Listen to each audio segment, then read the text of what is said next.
Welcome to the Financial Feast Podcast. I'm Kevin. And I'm Zach. And today we're going to be talking about 7 essential money-saving tips for vacation travel.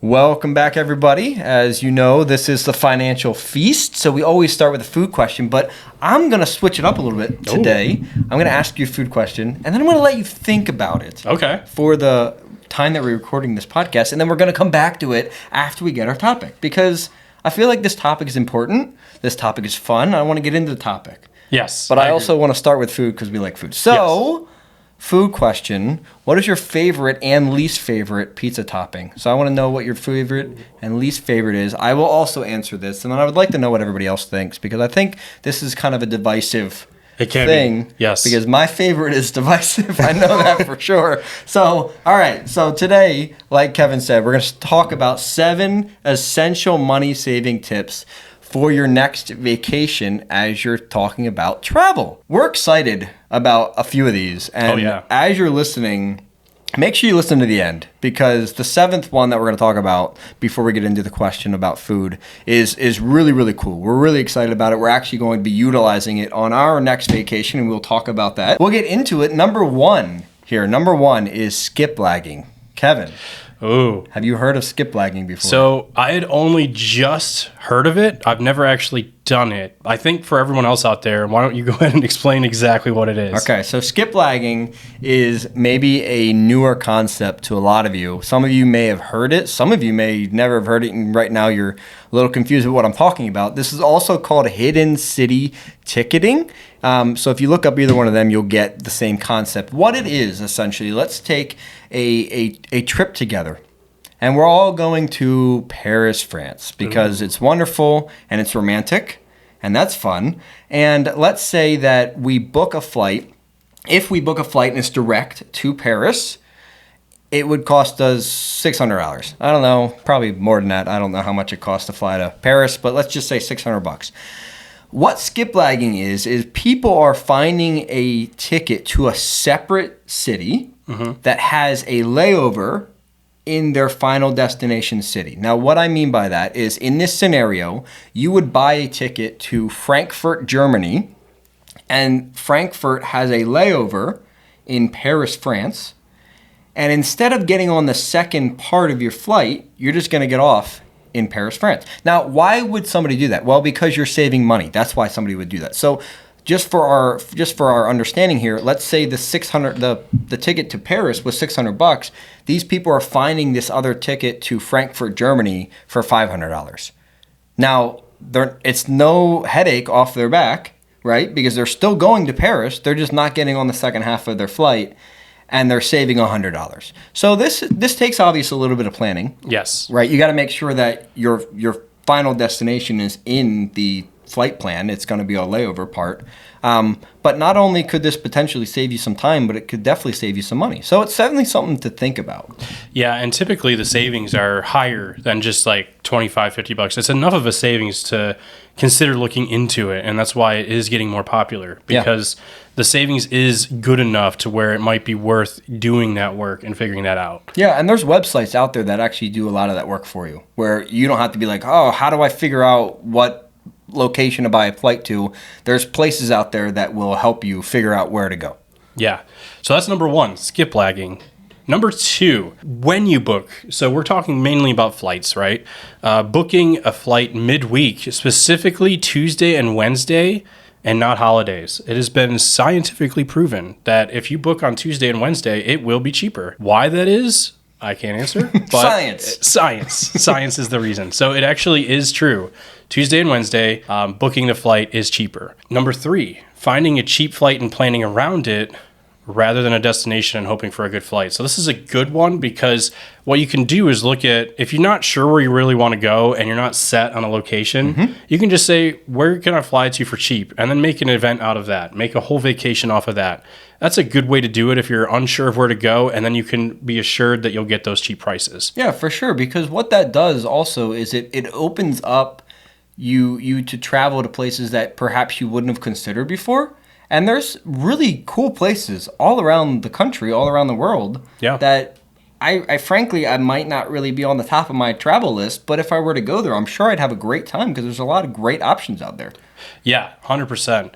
The other thing to think about too is setting an alert and tracking pricing. Google allows you to do that. A lot of different apps allow you to do that. Skyscanner, all of them, they allow you to set alerts, and then you'll get an alert tracking if the price went lower. This is only though if you have about a month or two in advance, at least before you book that flight. So you have a long period of time to know when it is actually a good price or not. Now, the other thing to think of is being aware of the hidden fees on cheap flights. Yeah.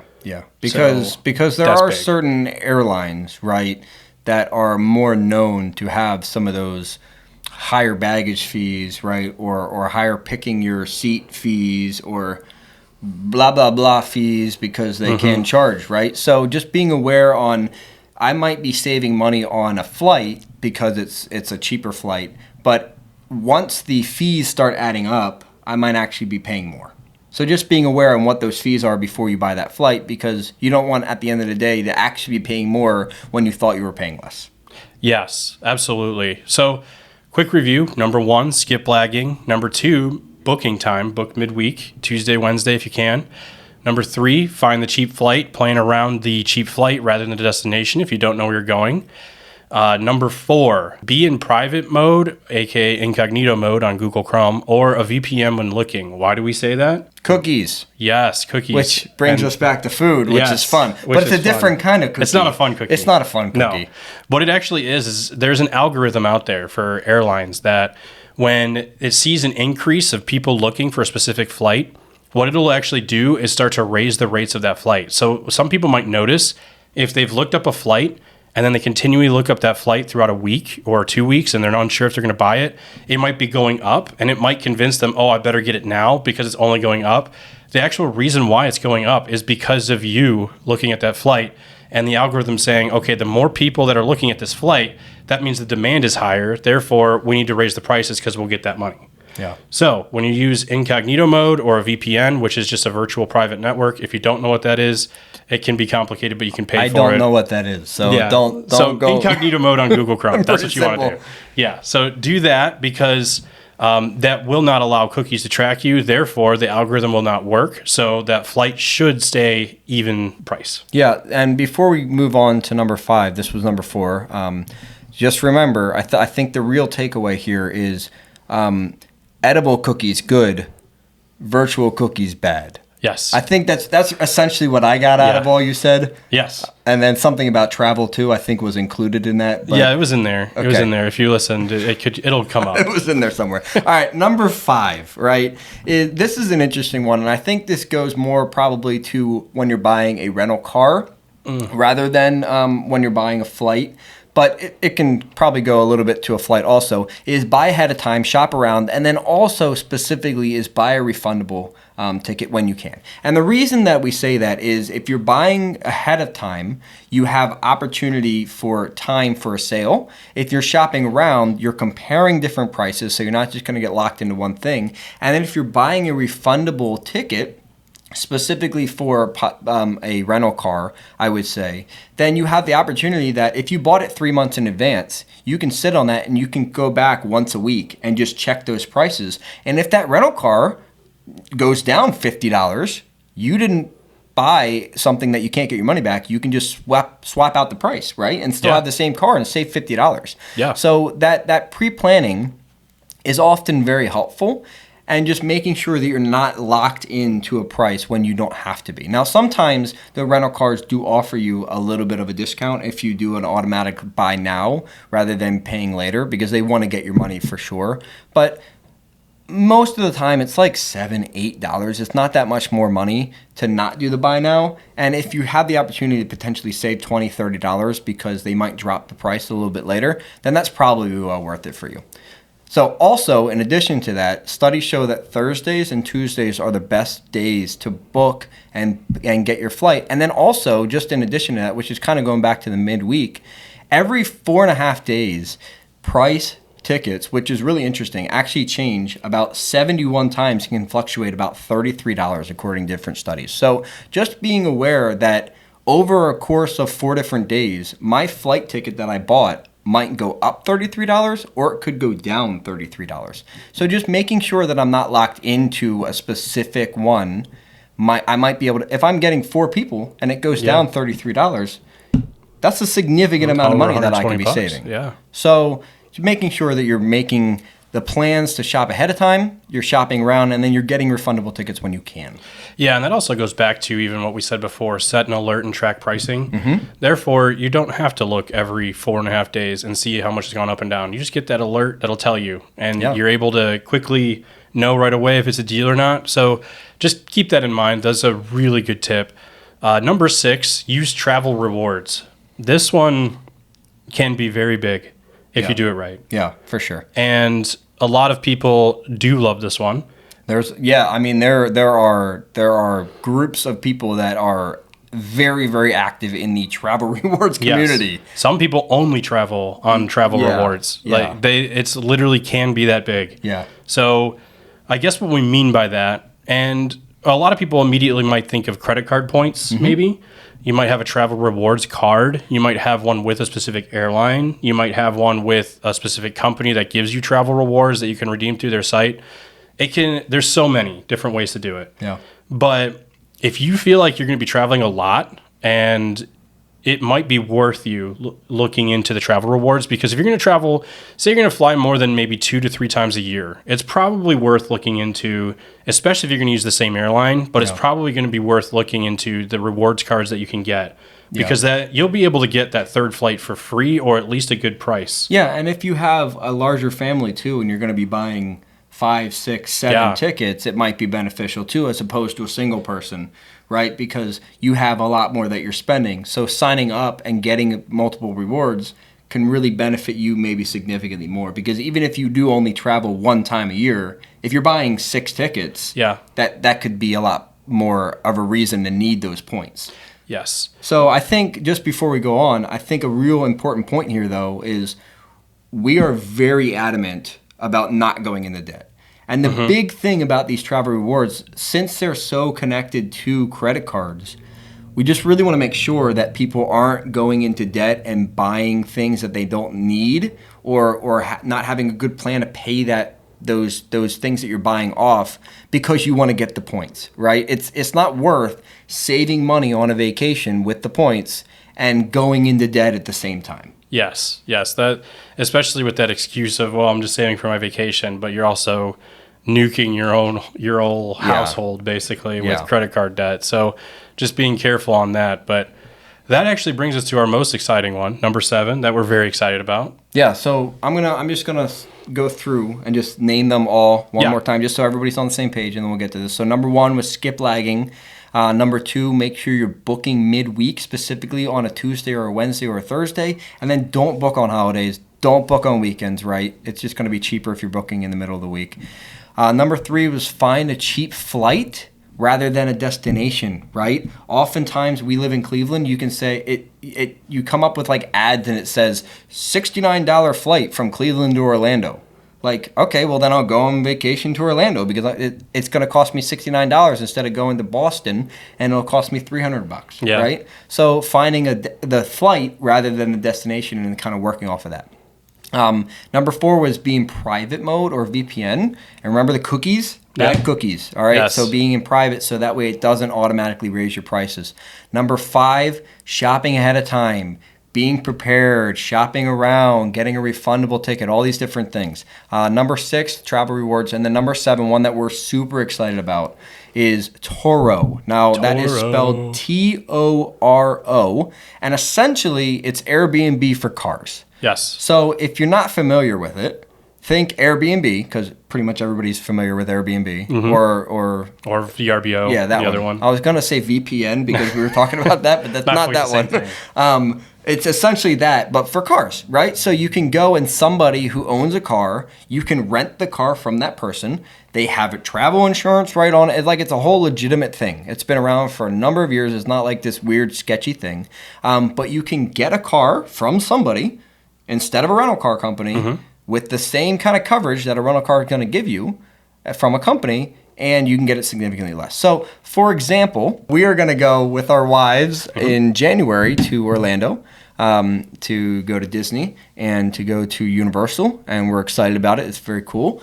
And we were looking at cars and bundling, right? Everybody's like, oh, if you bundle, you get cheaper prices. True. So we could have added that in, but that's kind of common sense. If you bundle everything, you can get cheaper prices. So we were looking at flights and lodging and rental car and blah, blah, blah, blah, blah. And if we were to get all that and bundle it all together, our rental car for the week was going to be about $300.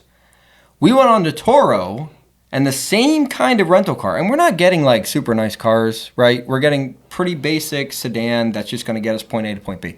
The same kind of car on Turo was about $160, $170. Yep. So we're automatically just saving $130 right away. Straight up. Right Yeah. away. What was even cooler is then we could upgrade the car in Yes. Turo You get a sweet car. and get a nicer car and still be either a little bit less or the same price as the rental car was going to cost us. That was a very basic car at the rental car company. Yes. So in January, if you happen to see a Bugatti traveling to Orlando, it might be. No, I'm just It kidding. may be us. It could be us.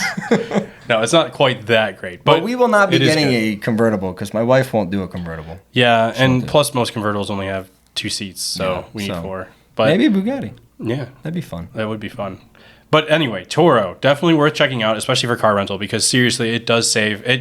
We don't want to say it cuts the price in half all the time, because obviously it depends on the cities, it depends on where you're at, but it does significantly cut the price of a rental car in just about every instance that we found, Yeah. at least by $10, but sometimes by half, over $100 savings, $150 savings, and it's definitely worth looking into. Yeah, for sure. So before we go, back to the food question, because we are the financial feast, and Oh. food is important. Real quick though, I wanted one more thing. One more thing. I just thought of this. Okay, that's good. Yes. Go ahead. Read the fine print on everything that we said. So Toro, make sure that you have your gas tank filled up when you return it, right? Yeah. The basic stuff. All right, food. Yes, What is your important. favorite? We'll do favorite, and then we'll do least favorite. Okay. All right, and I'm going to answer also. So why don't we do a 3, 2, 1? Why don't you think about it? Get it in your Okay, head. yeah, Favorite got it. pizza topping. 3, 2, 1, and then we will both say it at the same time. Okay. Got it. Because I'm just curious if we have the same thing. I don't think Yeah. we will. All right, 3, 2, 1. Pepperoni. Pineapple. Okay, pepperoni's number 2 for me. Yeah. It's a very strong pizza I love topping pepperoni. option. I really like it, but I love pineapple. Pineapple's just delicious, and I have any reason to eat a pineapple, I'm going to do it. So I'm going to throw it on pizza all day long. Yeah, I have a feeling you're going to really hate what my least favorite topping is after the hearing this. Okie dokie. All right, I have to think about my least favorite because I actually really like everything. So I mean, I typically am not picky either. My I'm wife gonna really go- likes a jalapeno and cheese with chicken pizza. Oh man, that sounds delicious. Yeah, it actually isn't bad. I love it. Yeah. I feel like it go a little spicier. I feel like jalapenos made. All right, we're going off track. All right. Yeah. Least favorite pizza topping. Least favorite. I 3, think, yeah. 2, 1. Pineapple. Cucumbers. Oh, cucumbers. I I've might never switch had my cucumbers answer. on them. I might switch my answer because that would probably not I've taste never good on had a pizza. cucumber on a pizza, but I haven't hate either. cucumbers. I don't Yeah. like them, and I really pretty much like everything else. So I don't mind cucumbers, but on a pizza, I feel like I it just tastes don't weird. like cucumbers, man. I don't like the smell. It's funny, Bethany. We're really gonna get off track here, but Bethany told me a joke, and it went. This is way off track. We're really going to town here, but Oh, boy. it was a joke on essentially it was if you like pickles and you don't like cucumbers, you actually like the vinegar more than you like the cucumber, which is true because I love pickles. Yeah, I do too. And I hate cucumbers, and really the only difference is the vinegar that it's soaking in. So Oh, that's true. I don't know. I don't That's really an know interesting thought, why I actually. went with that one. We could talk about that too at length, I'm sure. But- okay. That is interesting. All right. Either way, you can close us now Yeah. with a normal thing. so we do hope you did learn something. Once again, the 7 essential money-saving trips for vacation travel. This has all been about travel and the actual transportation. If you've noticed, we are going to be doing this again, talking about lodging and food and other different things for vacation. Yeah, some activity ways that you can save some money. Yes. So it's going to be kind of a mini series on vacation travel or just vacationing in general for saving tips, money saving tips. And we hope you stay with us on that. In the meantime, follow us on our Instagram, Financial Feast Pod. We're on Facebook, Twitter, everywhere there's social media. We're also on YouTube, so watch us there. And we look forward to seeing you next time.